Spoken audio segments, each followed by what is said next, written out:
상어는 우연히 나타난 것이 아니었다. 상어는 검붉은 피구름이 1500m가 넘는 깊은 바닷물 속으로 가라앉아 옆으로 퍼지기 시작하자 그 피냄새를 맡고 올라왔던 것이다. 상어는 무서운 속도로 아무런 경계심 없이 올라왔기 때문에 해수면을 박차고 올라와 해가 비치는 허공까지 치솟아 올랐다. 그러고는 다시 바닷물 속으로 떨어졌지만 피냄새를 맡고 배와 물고기가 지나간 길을 따라 헤엄쳐온 것이다. 상어는 간혹 피냄새를 놓치기도 했다. 하지만 곧 냄새를 다시 찾아내거나 최소한 그 흔적이라도 찾아내 빠르고 힘차게 뒤쫓아왔다. 그 상어는 바다에서 둘째가라면 서러울 정도로 빠르게 헤엄칠 수 있는 아주 큰 마코 상어였는데 턱만 제외하면 모든 면에서 무척 아름다운 물고기였다. 상어의 등은 황새치의 등처럼 푸른색이었고 배부는 은색이었으며 껍질도 매끈하고 멋있었다.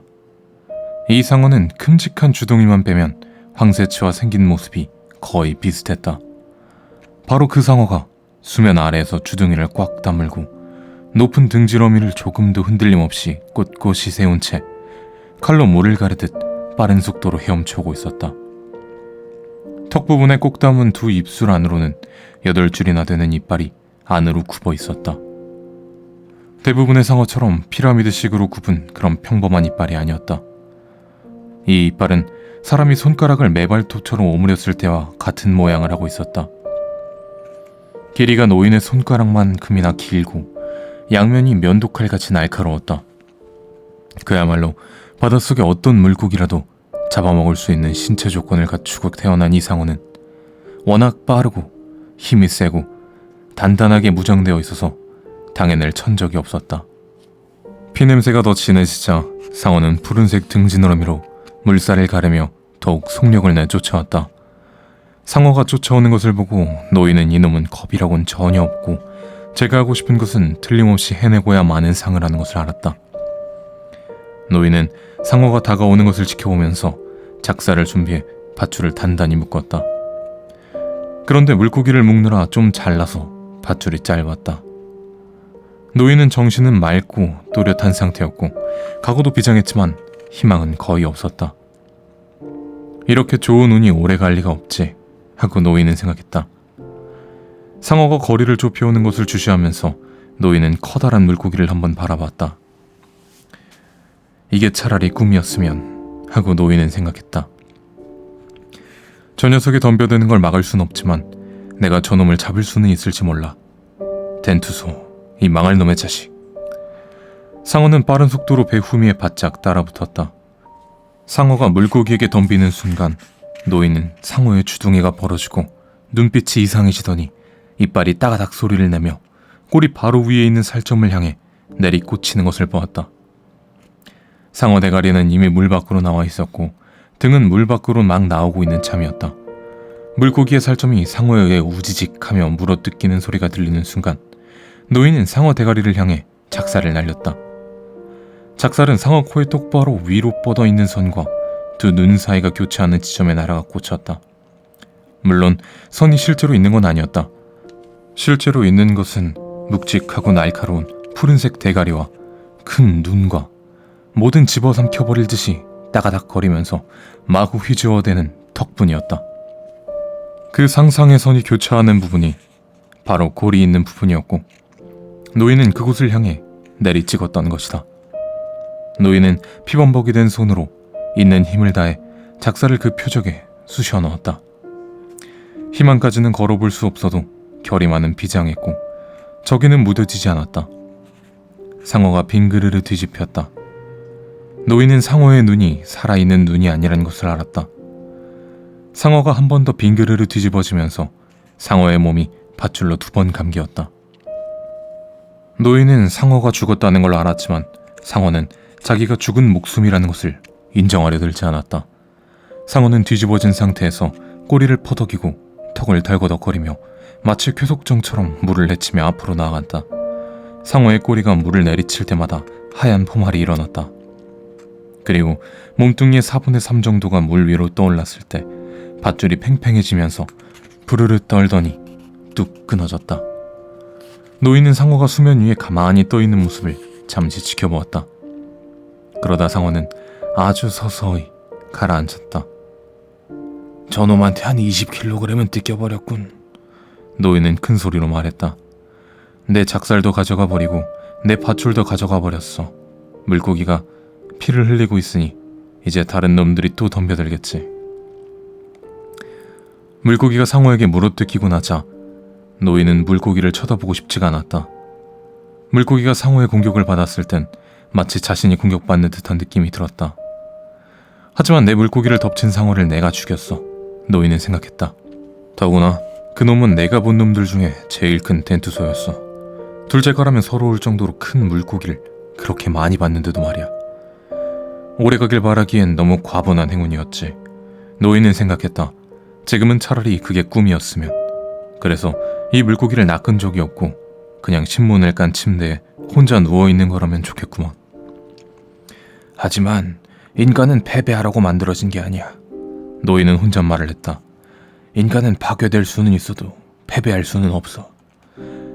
그래도 이 물고기를 죽인 건 유감이야. 노인은 생각했다. 이제 힘든 시간이 올 텐데 나에겐 작살조차 없으니 덴투소는 잔인한 데다 재주도 있고 힘도 좋고 머리도 좋은 놈이야. 하지만 나는 놈보다 더 똑똑하게 굴었어. 아니, 어쩌면 그게 아니었을지도 모르지. 노인은 생각했다. 내가 단지 더 잘 무장되어 있었을 뿐이었는지도 몰라. 이 늙은이야, 생각 따윈 하지 마. 노인이 소리질렀다. 이대로 항의하다가 일이 생기면 부닥치는 거지. 하지만 나는 생각을 해야만 해. 노인은 생각했다. 내게 남은 거라고는 생각뿐이니까. 생각과 야구뿐이니까. 내가 상어 골통에 작살을 박는 활약을 봤다면 위대한 디마지오는 뭐라고 했을까? 그건 그다지 대단한 일이 못 되지만 노인은 생각했다. 누구나 할 수 있는 일이거든. 하지만 내 망가진 손은 뼈돌기에 버금가는 장애가 아니었을까? 나로서는 할 수 없는 일이지만 말이야. 난 발 뒤꿈치에 탈이 난 적이 한 번도 없으니까. 예전에 헤엄치다가 가오리를 밟았을 때 다리 아래쪽이 마비돼서 견디기 어려울 만큼 아팠던 적이 한 번 있었던 건 외에는. 이봐 늙은이, 기왕이면 좀 즐거운 일을 생각해봐. 노인이 말했다. 시시각각으로 집에 가까워지고 있잖아. 20kg은 빼앗겼으니 배도 더 가뿐하게 행해할 수 있고. 노인은 조리 안쪽으로 들어서면 어떤 일이 일어날지 그 패턴을 잘 알고 있었다. 하지만 지금은 어떻게 할 도리가 없었다. 아니야, 도리가 있어. 노인은 크게 소리질렀다. 너 끄트머리에다가 칼을 단단히 묶어두는 거야. 노인은 키 손잡이를 겨드랑이에 꽂고 돗자락은 발로 밟은 채 자기 생각을 실행에 옮겼다. 자, 노인이 말했다. 나는 여전히 늙은이지만 무장하지 않은 늙은이는 아니야. 시원한 미풍이 불어왔고 노인은 순조롭게 항해했다. 물고기의 앞부분만 바라보았더니 일말의 희망이 되살아난 듯했다. 희망을 품지 않는 건 어리석은 짓이야. 노인은 생각했다. 심지어 그건 죄라고 생각해. 죄에 대해서는 생각하지 말게, 늙은이. 지금은 죄 말고도 골치 아픈 일이 얼마든지 있으니까. 더구나 죄에 대해서라면 난 아는 게 없어. 나는 죄에 대해서 아는 것도 없고 죄라는 것을 믿는지 확신도 없어. 아마 물고기를 죽인 것은 죄였을 거야. 내 목숨도 부지하고 수많은 사람을 먹여 살리기 위한 짓이긴 하지만 그래도 그건 죄였다고 생각해. 하지만 그런 식으로 따지자면 죄가 아닌 게 어디 있겠어. 죄에 대해서는 생각하지 마. 그러기엔 때가 너무 늦은 데다 그런 건 돈을 받고 하는 사람들이 따로 있으니까. 그런 사람들이나 죄에 대해서 생각하라지.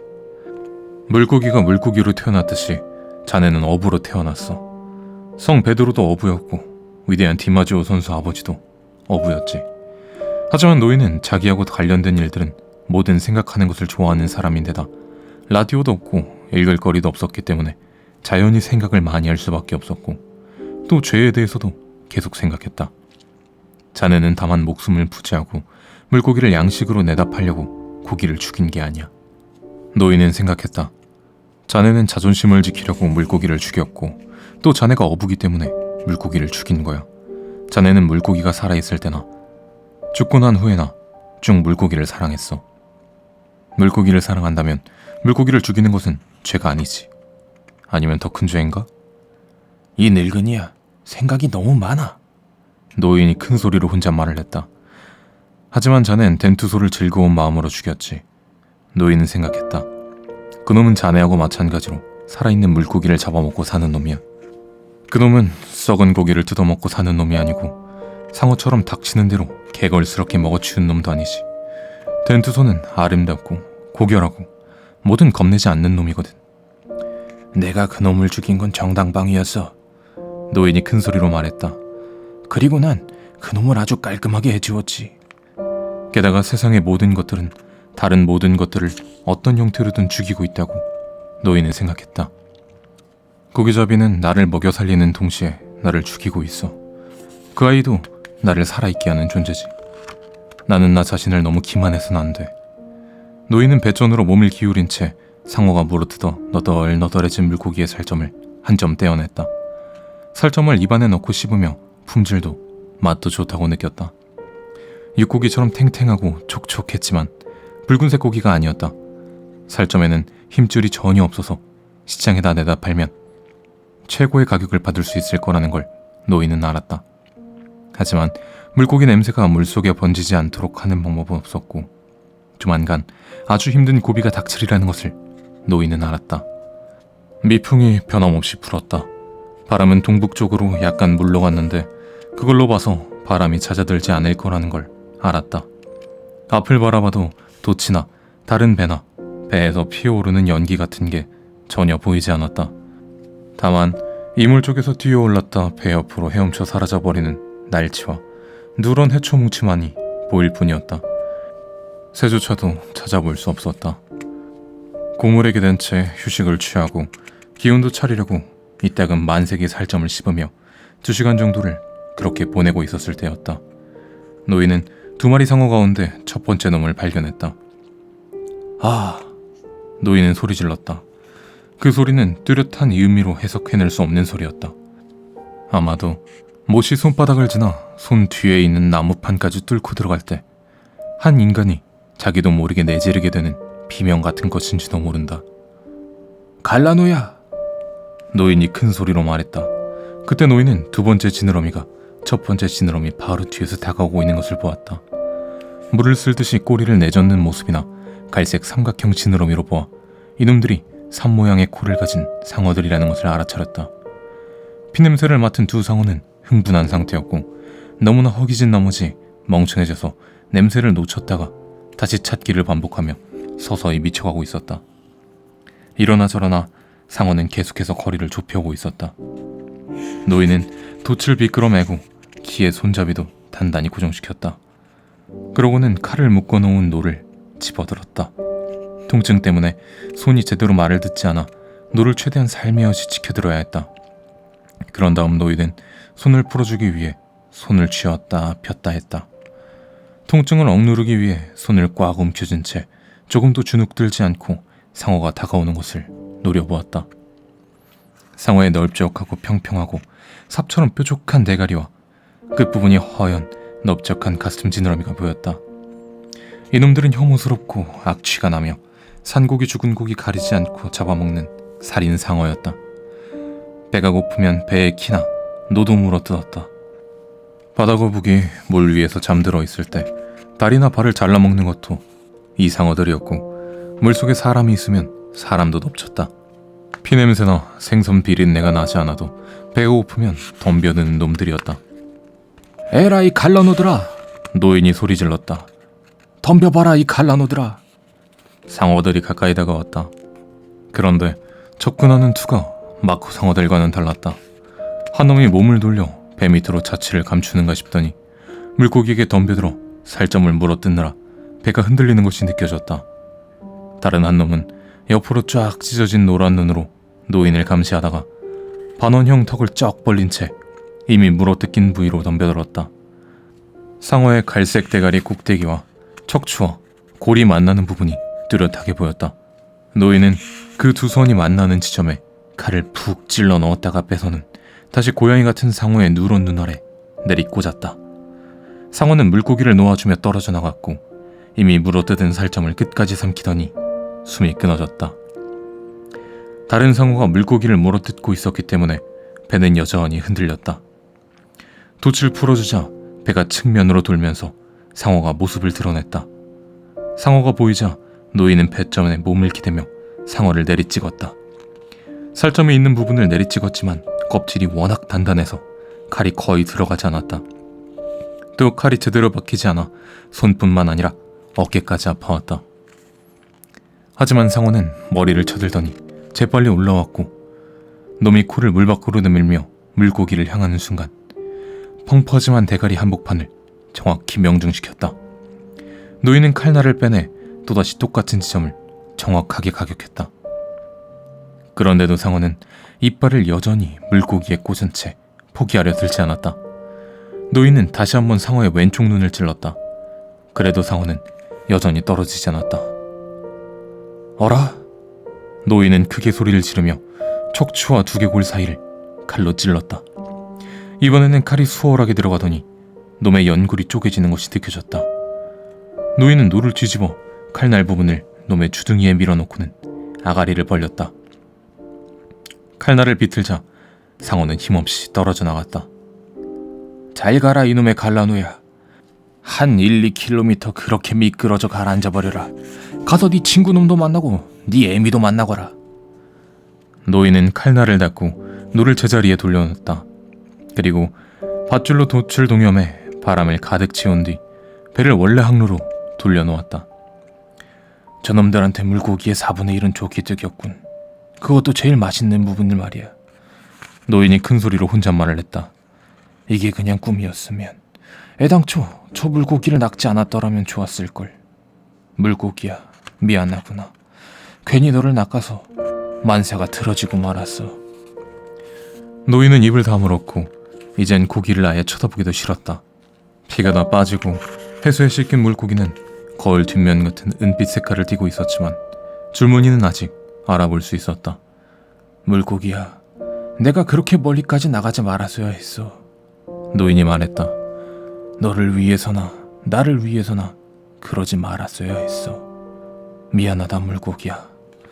그런 다음 노인은 자신에게 혼잣말을 했다. 이젠 칼을 잡아맨 부분을 살펴보고 어디 끊어진 데는 없는지 봐야지. 놈들이 더 몰려올 테니 그때 손도 제대로 쓸 수 있게 준비해둬야 하고. 칼을 갈 숫돌이 있으면 좋으련만. 노인은 노끄트머리에 잡아맨 매듭을 살펴본 뒤 이렇게 혼잣말을 했다. 숫돌을 챙겼어야 했는데. 노인은 챙겨왔어야 할 이런저런 것들이 생각났다. 그런데 자넨 그런 걸 하나도 챙겨오지 않았어, 이 늙은이야. 지금 수중에 없는 걸 생각할 때가 아니야. 지금 있는 걸 가지고 뭘 어떻게 할지를 생각해야지. 그럴듯한 충고는 잘 더하는군. 노인은 큰 소리로 혼잣말을 했다. 이젠 충고라며 신놀이나. 배는 앞으로 계속해서 나아갔고 노인은 키를 겨드랑이에 낀 채 두 손 모두 바닷물에 담갔다. 마지막 상어놈이 고기를 얼마나 뜯어먹었는지 내가 무슨 수로 알 수 있겠어. 노인이 말했다. 그래도 덕분에 배는 훨씬 가벼워졌군. 노인은 물어뜯겨서 너덜너덜해졌을 물고기 아랫배에 대해서는 생각하고 싶지 않았다. 노인은 상어가 한번 부딪힐 때마다 물고기의 살점이 튀겨나갔음을, 그리고 상어가 쫓아오기 좋도록 물고기가 바다 위에 고속도로만큼이나 널찍한 흔적을 남겼음을 알고 있었다. 이 물고기 한 마리 정도면 한 사람이 한 겨울을 날 수도 있으련만 하고 노인은 생각했다. 그런 생각은 하지 말게나 오로지 휴식을 취하면서 손이 제대로 움직일 수 있게 해서 지금 남아있는 살점이라도 지킬 생각을 해야지. 물속에 퍼지고 있는 피냄새에 비하면 내 손에서 나는 피냄새는 아무것도 아니야. 더구나 문제될 만한 부분에 상처가 난 것도 아니고 피가 나서 오히려 왼손에 쥐가 나지 않을 거야. 이제 뭐 더 생각할 만한 게 또 없을까? 노인은 생각했다. 아무것도 없어. 아무 생각하지 말고 다음에 나타날 놈들이나 기다리자고. 이게 정말 꿈이었으면 좋겠군 하고 노인은 생각했다. 하지만 누가 알아? 결국 모든 게 잘된 일로 결말이 날지.